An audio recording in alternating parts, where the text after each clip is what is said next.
பேராவூரில் கடந்த 6 நாட்களாக தண்ணீரில் மிதக்கும் கிராமத்தை அதிகாரிகள் கண்டுகொள்ளவில்லை என பொதுமக்கள் வேதனை தெரிவித்துள்ளனர்.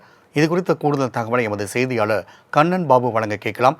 வணக்கம் கண்ணன் பாபு, ஏன் அதிகாரிகள் இன்னும் அந்த இடத்துல ஆய்வு செய்யவில்லை? அங்க இருக்கக்கூடிய மக்களின் நிலை என்ன? கூடுதல் விவரங்கள். வணக்கம் ராம்குமார். ராமநாதபுரம் மாவட்டத்தில் கடந்த 6 தினங்களுக்கு முன்பு தொடர்ந்து 2 நாட்கள் பருவமழை வெளுத்து வாங்கியது. மக்களின் இயல்பு வாழ்க்கை பெருமளவில் பாதிக்கப்பட்ட நிலையில் தற்போது வரை பெரும்பாலான இடங்களில் மழைநீர் தேங்கியுள்ளதால் மக்கள் இயல்பு வாழ்க்கை பாதிக்கப்பட்டு அவதிப்பட்டு வருகின்றனர். இந்நிலையில் ராமநாதபுரம் அருகே உள்ள பேராவூர் கிராமத்தில் பேராவூர் மேற்கு பகுதியில் சுமார் 50 வீடுகள் வசித்து வருகின்றனர். இப்பகுதியில் கனமழை பெய்ததால் மழைநீர் சூழ்ந்து 1 வார காலமாக வடியாமல் உள்ளது. அப்பகுதி மக்கள் மிகுந்த வேதனைக்குள்ளாகி அவதிப்பட்டு வருகின்றனர்.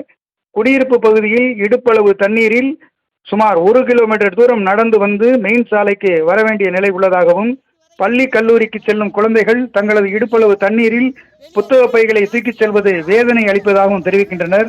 மேலும் 1 வாரத்திற்கு மேல் தண்ணீர் தேங்கியுள்ளதால் இரவு நேரங்களில் பாம்பு உள்ளிட்ட விஷப்பூச்சிகள் வீட்டுக்குள்ளே வருகிறது. தண்ணீர் தேங்கியுள்ள நிலையில் தூக்கம் இல்லாமல் தவித்து வருவதாகவும் மூதாட்டி ஒருவர் தெரிவிக்கிறார். பல நாட்களாக தேங்கியுள்ள தண்ணீரில் நடந்து செல்வதால் காய்ச்சல் ஏற்பட்டு குழந்தைகள் மிகுந்த சிரமத்துக்குள்ளாகி வருகின்றனர். அவசர தேவைக்கு ஆம்புலன்ஸும் வர முடியல, அடிப்படை தேவையான குடிநீரும் கிடைக்காமல் அவதிப்படுவதாக தெரிவிக்கின்றனர்.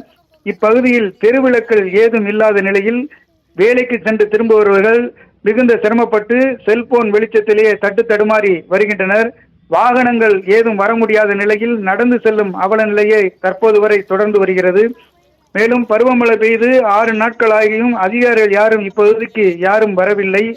மேலும் எங்கள் பகுதிக்கு சாலை வசதி செய்ய நிதி ஒதுக்கீடு செய்யப்பட்டுள்ளதாக கூறப்பட்ட நிலையில் இதுவரை சாலையும் அமைத்து கொடுக்கவில்லை.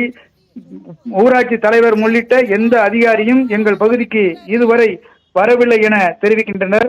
கடந்த ஆண்டு பருவமழை பெய்த போது தங்களது சொந்த செலவிலே சாலைகளை சரி செய்வதாகவும், தற்போது இடுப்பளவு தண்ணீர் தேங்கி நிற்பதால் எங்களால் ஏதும் செய்ய முடியாமல் தவித்து வருகின்றோம் என வேதனையுடன் தெரிவிக்கின்றனர்.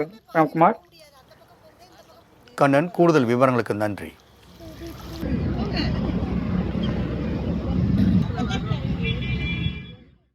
இதுக்குள்ள ஏரியாக்குள்ள 25 வீட்டுக்கு மேல இருக்கு. கம்பெனி எல்லாமே இருக்கு. எல்லாமே தண்ணிக்குள்ளதான் மூழ்கி போய் இருக்கு. எங்களால பிள்ளைகளை ஸ்கூலுக்கு கூட்டிட்டு போக முடியல. பிள்ளைகள்லாம் காய்ச்சல் வந்து கிடக்கு. வீட்டுக்கெல்லாம் பாம்பு கும்பெல்லாம் ஏறுது. எங்களால வெளியவே போக முடியாத அளவுக்கு இருக்கும். 25 குடும்பத்து பிள்ளைகளை ஸ்கூல் போக முடியாம தத்தளிக்குதுங்க. நாங்க எத்தனையோ தடவை எல்லாத்தையும் சொல்லிப்பட்டோம். ஆனா இந்த ரோடு சாங்ஷன் ஆயிருக்குன்னு சொன்னாங்க. 1,10,00,000 ரூபாய் சாங்ஷன் ஆயிருக்குமா, நாங்க ரோடு போட்டு தரோம்னு 5 வருஷமா எங்களை ஏமாத்துறாங்க. ஆனா இதுக்குள்ள 3 மாசமா இதுக்குள்ள தண்ணிக்குள்ள வரோம். 3 மாதம் தண்ணி பிரச்சனை. தண்ணியை தாண்டி வந்தவங்க இந்த கரண்ட் கம்பியை பார்த்து பயந்து போட்டே வர வேண்டியதா இருக்கு. அந்த விழுந்துச்சுன்னா எல்லாமே செத்து போயிருவோம். எல்லாருமே ஆள காலியா போயிருவோம். அதிகாரி யாரும் வந்து பார்த்தா அதிகாரி யாரும் வந்து பாக்கல. பிரச்சனை தான் வந்து 2 தடவை பார்த்தாரு. செய்வோம் சொல்லிட்டு 5 வருஷம் பேத்திட்டாரு.